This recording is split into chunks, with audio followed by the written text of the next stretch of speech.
Thanks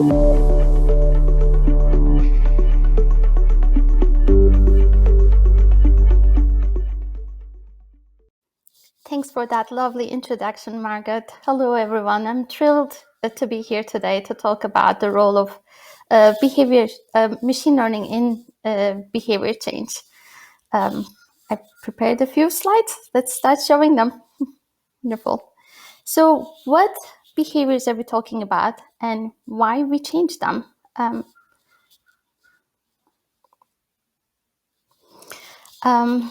This may be a bit morbid slide to start our discussion with, but according to CDC, every year 900,000 Americans die prematurely from 5 leading causes.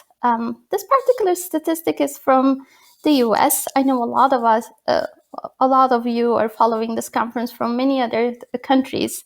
The specifics, the leading causes and the magnitude of the problem might be slightly different for different countries, but the underlying issue this statistic speaks to is universal.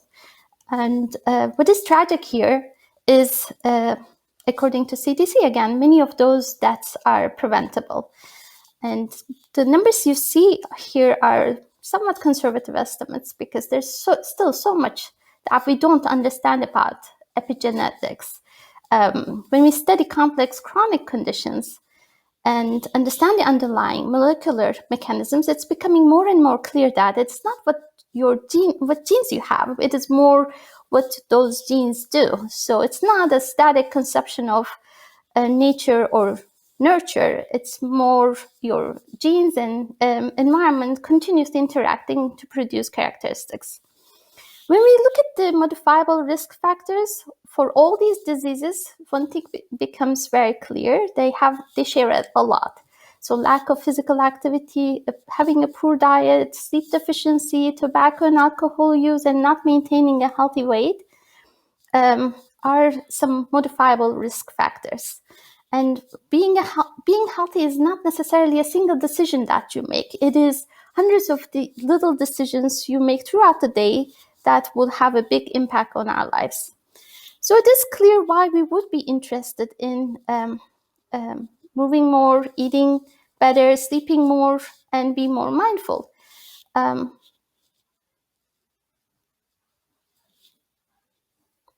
sorry, my slides are not being forwarded. But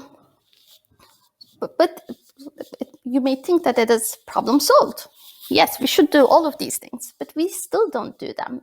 Actually, even when people are diagnosed with a life-threatening disease, they still have a hard time modifying their behavior. There are many reasons for that, one of which is we are not built to think about our future. We have all kinds of cognitive biases that make us pick the wrong thing. Hyperbolic discounting, for instance, refers to the tendency for people to choose a smaller, sooner reward over a larger, later reward. So when the competition is between watching your favorite show on Netflix and aging gracefully or avoiding chronic diseases or maybe losing weight in the short run, Netflix wins most of the time. So we do have to deal with those cognitive biases. This is a complex problem, so it does require a cross-functional approach. A lot of different disciplines can help. As you can imagine, data science would play a big role. Clearly, we're dealing with large amounts of data. We have billions of nights of sleep at FitBit.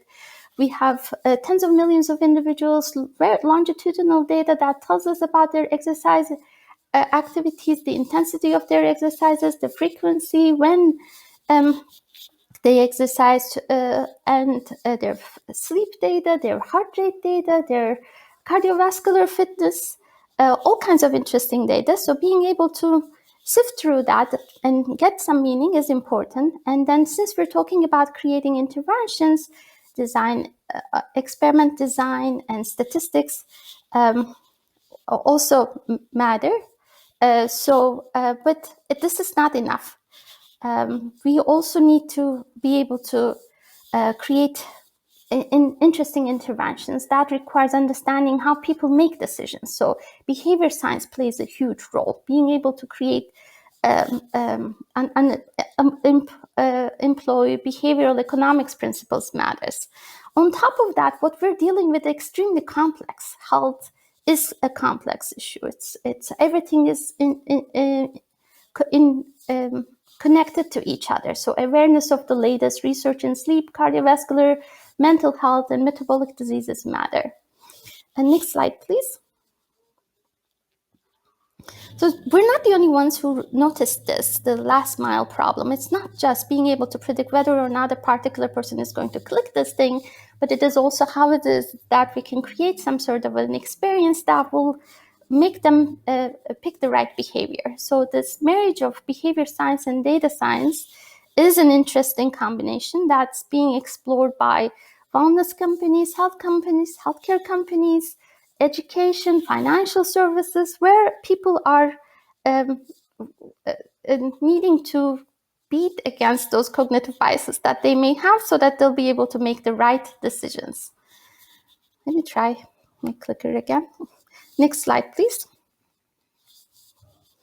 So at FitBit, we have many tools that are at our disposal for inducing behavior change. As you can imagine, there is goal setting, there are nudges, there are reminders, insights, there are more structured programs, there are games, rewards, and assessments, and social factors, so people can actually friend their each other and then with their family members, and then join communities to discuss whatever difficulties they may be having, or chronic diseases that they have, so that they'll be able to exchange ideas about the challenges that they have and how they're managing those conditions. And then we also have health coaches. Next slide, please. So our suggestion is that data and machine learning can make all of those tools better. So let's talk about insights, for instance. The reason why it works is self-improvement hypothesis suggests that self-monitoring of behavior and receiving a data-driven feedback on that behavior in a compelling manner will lead to behavior change. So what role can machine learning play in that particular scenario? First of all, the discovery of the relationship between behaviors and outcome is an interesting area. We have, as I mentioned, billions of nights of sleep. And so longitudinal data, we also have an understanding of the user's cardiovascular health, for instance. It is possible for us to understand what kind of behaviors are associated with better health outcomes and then promote those things. So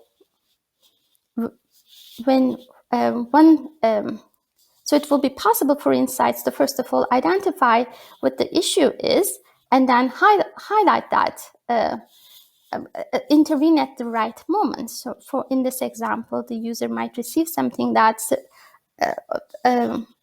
receives the intervention at the right moment. So last week you are having wake after sleep onset, for instance, is an issue that could be resolved by having mindfulness meditation prior to going to bed. It will be possible for us to expose this intervention to the user at the moment that will help them the most. On the next example, you'll see that a user may have a blind spot. They may not be aware that a particular aspect of their diet is not helping them. So their breakfasts may be tending to be low in protein. So, and then that's leading to hunger later in the day and snacking later on. So one insight that is surfaced to the users is more identifying the blind spots the person has and then correction for that behavior. On the next example, you can see that the user may be focusing on the wrong metrics. So maybe they're only focusing on the step count without really increasing the intensity of their exercises, without really increasing the pace. So they're not really benefiting or experiencing the benefits that they would get from having brisk walks. So just identifying that for your age, gender group, you're really doing well with steps, but your active minutes are lagging. So let's just increase the pace of your walks in order for you to experience these cardiovascular benefits. Or it could be just thinking on the next slide. It could be thinking along with the user, because we would never actually have all the context available to us, right? For instance, if the user's sleep duration didn't change much, but the sleep composition changed, maybe they're getting less quality sleep. Their deep sleep is down, for instance. Inviting the user to think along with us to identify the reason for it, for instance, is an effective way to present the data back to them. So maybe there's something in their sleep environment that has changed. They may have a brand new pet who sleeps in their bed. And so just saying, identifying those anomalies, your sleep duration increase, yet the quality of sleep is moving in the opposite direction, is an insight that we could present to the user in order for the user to investigate this further. So, of course, machine learning also plays a role in identifying which insights to present, because a single night of sleep, a single day of activity, for instance, would make a user eligible for all kinds of different things that we can say to the user. Which one to present is the job of machine learning, right?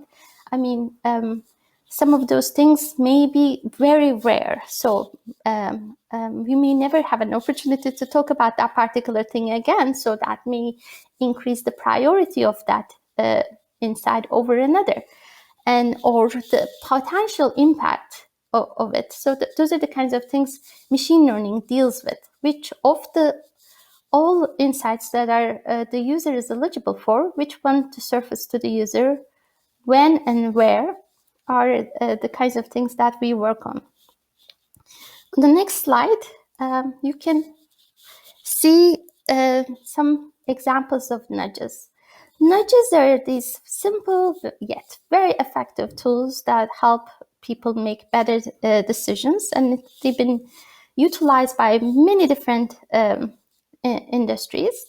So one thing that's interesting here is that the nudges can have a lot of different themes. And it's such a privilege to be on the wrist of a user, because we're with the user and we have an opportunity to tell them to do the right thing at any given time. So sometimes that comes in the flavoring of anchoring, because research has been shown that if a person already has an established routine, adding new activities, new behavior to their established routine is a little easier than establishing something completely different. So in that particular use case, machine learning's role is learning the context. And then on the next slide, you can see an example of social proofing. Like a lot of the times we just pick the behavior that our peers are exhibiting, and we don't want to fall behind. So just letting the users know that others in their cohort have been exhibiting a particular behavior, and they may want to up their game, for instance, is an interesting nudge that some people respond to.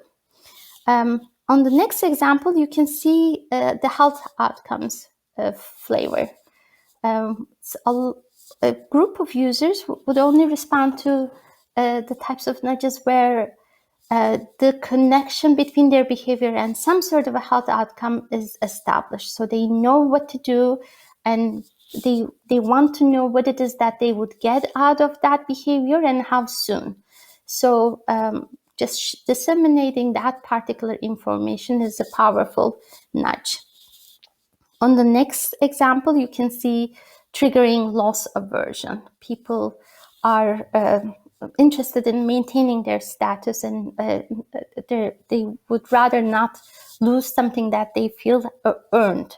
So when that's the case, for instance, streaks, and then reminding them that if they weren't going to exhibit a particular behavior, they might lose a badge or status or streak, that's powerful.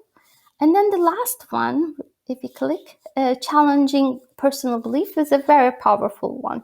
So a lot of our users think that they don't have enough time in order to exercise. Just identifying those moments of opportunities and challenging the personal belief that they have is the job of a nudge. So the machine learning learns the themes users will respond to, plays the exploring and exploiting what we know about the users, and then picking the right themes and inferring the optimal frequency and time for each user. Those are the kinds of things machine learning does for us.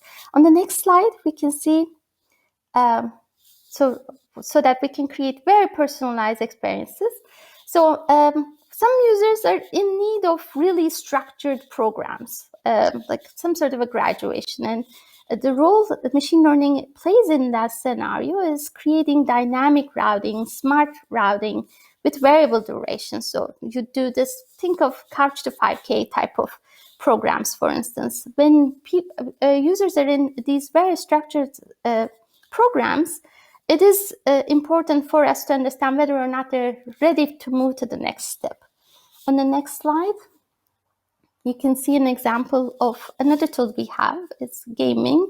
Have been shown to be a very effective tool in a lot of industries, as well as our own research is suggesting.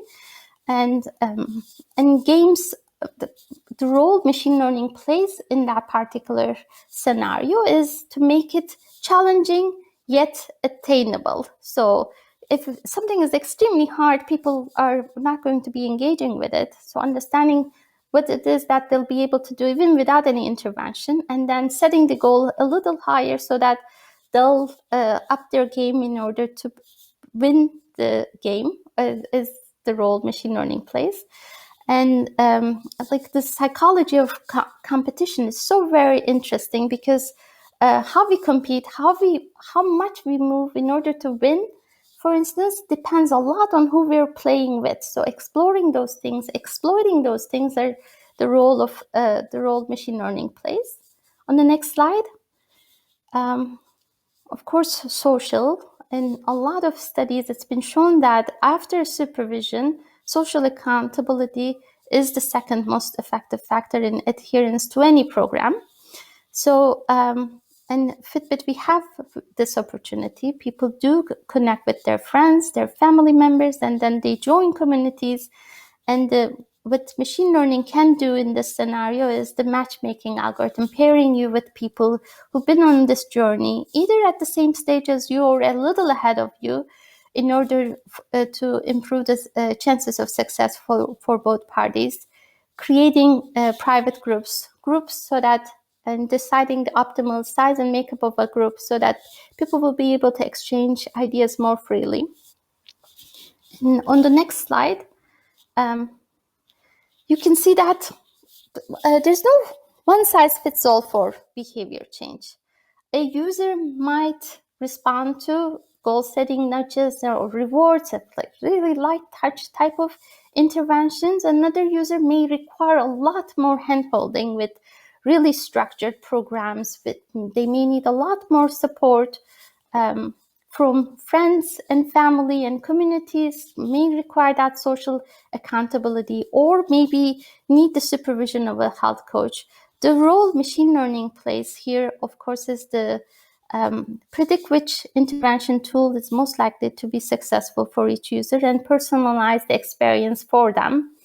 And I hope that those of you who are interested in either pursuing a career in data science will be able to pick a mission-driven company, and there are so many interesting problems to solve, and I wouldn't consider any of those problems solved yet.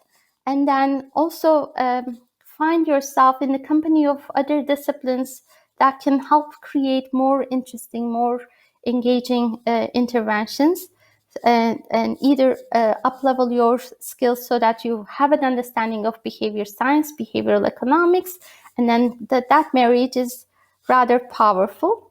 Thank you so much for your time.